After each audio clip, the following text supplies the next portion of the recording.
BA honours Calcutta university first semester education subject হিন্দিতে co-curriculum activities in meaning, importance and limitation।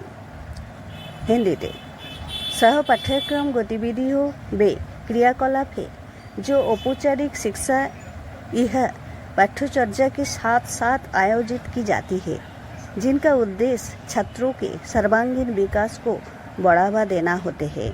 यह गतिविधि हो पारंपरिक कक्षा के बाहिर होती है और शैक्षणिक गतिविधियों के पूरक के रूप भाव काम करती है, पूरक के रूप में काम करती है, जिससे छात्रों में प्रतिस्पर्धा की भावना, टीमवर्क, नेतृत्व जैसे गुणों का विकास होता है।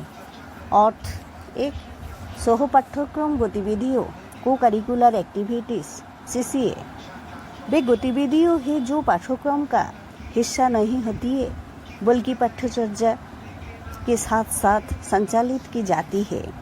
2. इनका उद्देश्य छात्रों को कक्षा के भीतर सीख गई बातों से आगे बढ़ाकर व्यावहारिक कौशल विकसित करने में मदद करना है। 3. यह गतिविधियों छात्रों को शैक्षणिक गतिविधियों में अलग लेकिन फिर भी उनके समग्र विकास के लिए महत्वपूर्ण अवसर प्रदान करती है। उदाहरण खेलकूद जैसे क्रिकेट, फुटबॉल, बैडमिंटन आदि। 2. कला और संस्कृति वाद विवाद, भाषण, नाटक प्रतियोगिता, संगीत, नृत्य और अन्य सांस्कृतिक कार्यक्रम। शैक्षणिक क्लब, साहित्य क्लब, इको क्लब, विज्ञान क्लब, गणित क्लब, स्वास्थ्य और कल्याण क्लब। 4.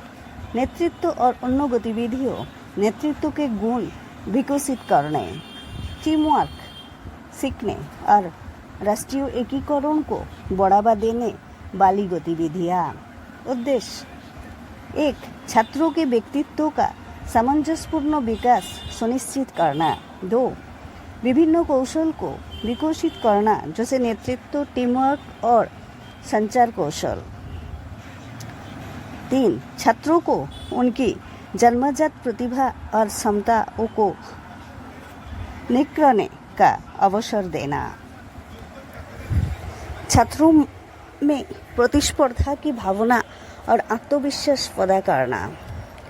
पाठ्यक्रम की सीमाओं में पुरानी और अप्रचलित शिक्षण सामग्री छात्रों की रुचियों और आधुनिक आवश्यकताओं के साथ तालमेल बैठाने में असमर्थता, शिक्षकों के सीमित ज्ञान और अनुभव, अस्पष्ट पाठ्यक्रम विवरण, परीक्षा प्रणाली पर अधिक निर्भरता और आवश्यक समय और संसाधनों की कमी शामिल है।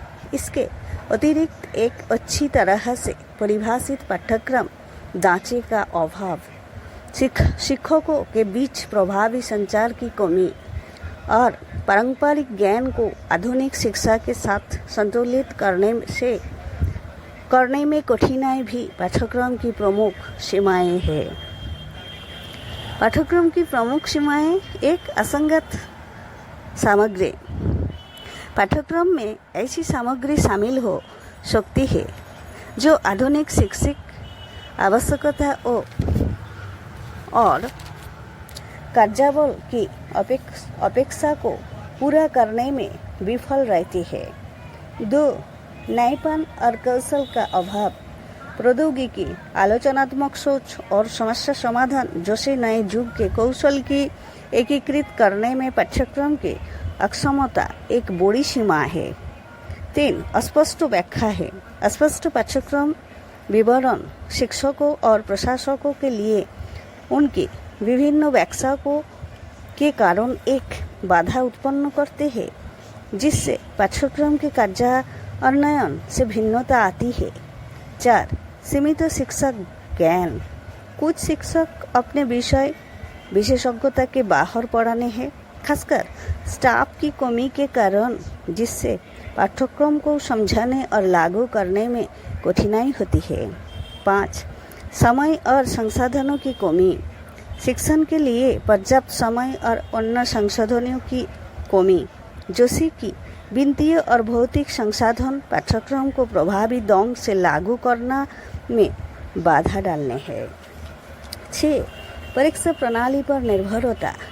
परीक्षा प्रणाली की दिशा और परिणामों पर अत्यधिक ध्यान केंद्रित करने से पाठ्यक्रम को बाधा पहुंच सकती है, जिससे सीखने के समग्र लक्ष्यों में संतुलन की कमी हो सकती है। छात्रों की रुचियों की अनदेखी। पाठ्यक्रम को व्यक्तिगत शिक्षार्थियों की रुचियों और सीखने की शैलियों के अनुरूप नहीं बनाया जाते हैं, जिससे छात्रों की भागीदारी और संलग्नता कम हो जाती है। 8. अस्पष्ट पाठ्यक्रम ढांचा। एक सुविचारित और स्पष्ट पाठ्यक्रम ढांचे के अभाव में पाठ्यक्रम का डिजाइन जटिल हो जाता है और इसके प्रभावी कार्यान्वयन में बाधाएं आती है। संचार की कमी।